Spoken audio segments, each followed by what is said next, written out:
We are at the spot where some of the worst damage happened from Hurricane Katrina. This is where the 17th Street Canal levee failed. Hundreds of people died right here, as you can see.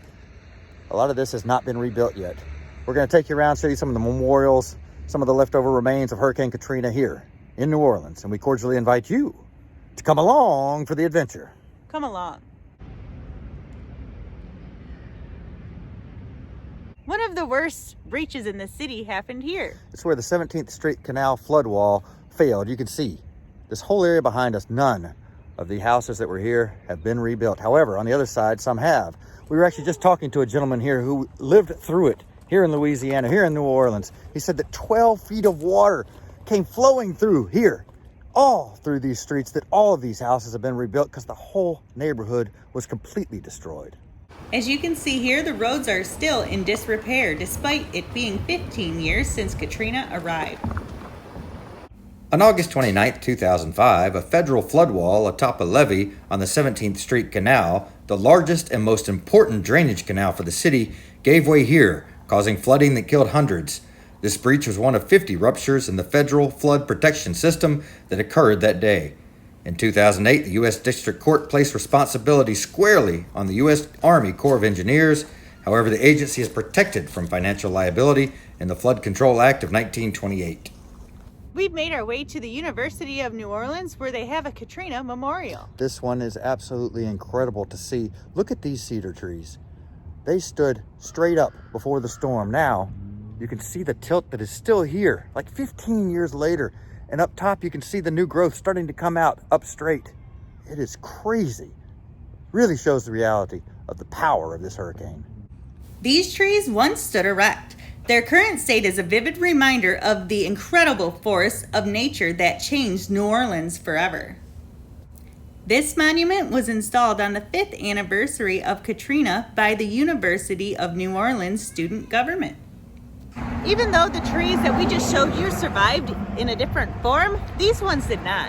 These did not survive, but 3 artists from 3 different states have come together and turned what's left of these dead trees into something beautiful right here in Biloxi, Mississippi, across from the Gulf of Mexico. And you can see the beautiful artwork that they have done with one of these trees. And there are multiple ones of them here on Highway 90, right by the ocean in Biloxi.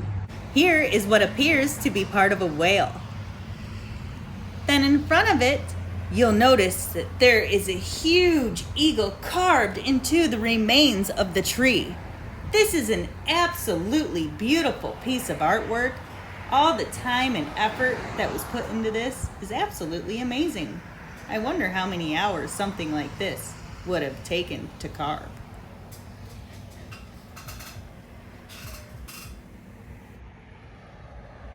Here's a look at the Gulf of Mexico. Love how the sun is glistening off of it. Over here we have another carving. This one is of a seahorse. It's really cool to look at it from all different angles. We have now made our way over to the Katrina Memorial in Biloxi. Yeah, this one really shows kind of the power of the storm. First of all, there's a tree back here, a big giant oak tree that has a permanent lean to it. We'll show you a closer look at that in a minute. And then behind us is the pole that shows the high water mark way up there, the red mark. That is crazy. And we're not right at the water either. It's over there through that parking deck is where the water is. So this is how far off we are. And to have it be that high just shows you why there was so much destruction here in Biloxi when Katrina came through. Here is a wider look at the huge oak tree. It too has a lean to it after suffering from the winds of Katrina. This part of the memorial was put together by the Extreme Makeover Home Edition. Yeah, they built this back in 2006. Here in the glass case are donations from victims of the storm. And then around on the other side, we have a list of the deceased from here in the area. And the other crazy thing about this is it really shows the power of the storm again, because this is the height that the storm was as it came through here. Look at that. That is just insane to think about. At the peak of the storm, the water went all the way up to the top of this wall right here. Here's a look at how high the water was from Hurricane Katrina. This is pretty crazy to think about because we are blocks away from where the levees broke. And here is how high the water went right here. Look at this. I'm about 6 feet tall, and there's the line. Look at that. That is crazy, and you can see the road is right there behind us. Here's a better look at it from the ground level on up. When you come to the downtown area, you will find a scrap house that was made by artist Sally Heller. Yeah, she used common materials. She even used oil drums to make the tree bark. Like so many remnants of cultural debris left dangling from tree branches after Katrina, Scrap House is a monument to nature's unpredictable powers. And of course, it shows a house caught up in the branches of a tree.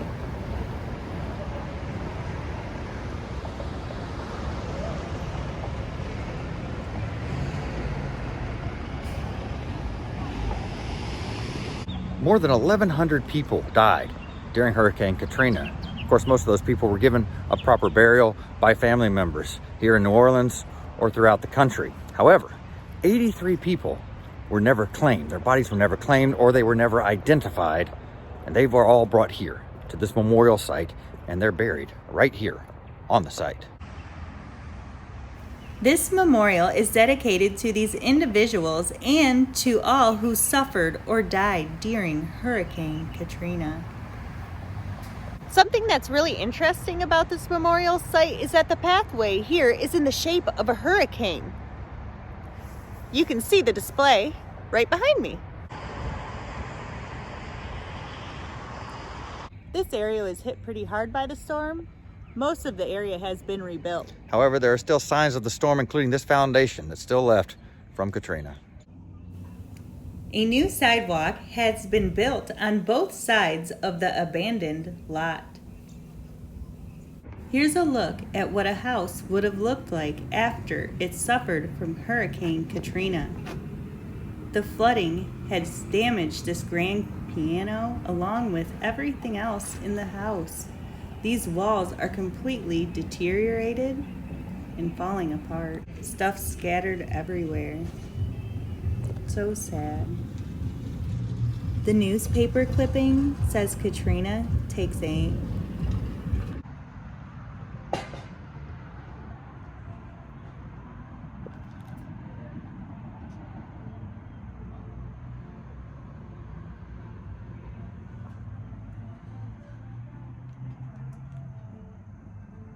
New, thicker, and better levees have been built here in New Orleans. Yeah, the city has come a long way since Hurricane Katrina, but you can still see evidence of it all around the city. You'll be sure to hit the like button, smash the subscribe button, and ring the notification bell so you can come along with us on future adventures. Come along.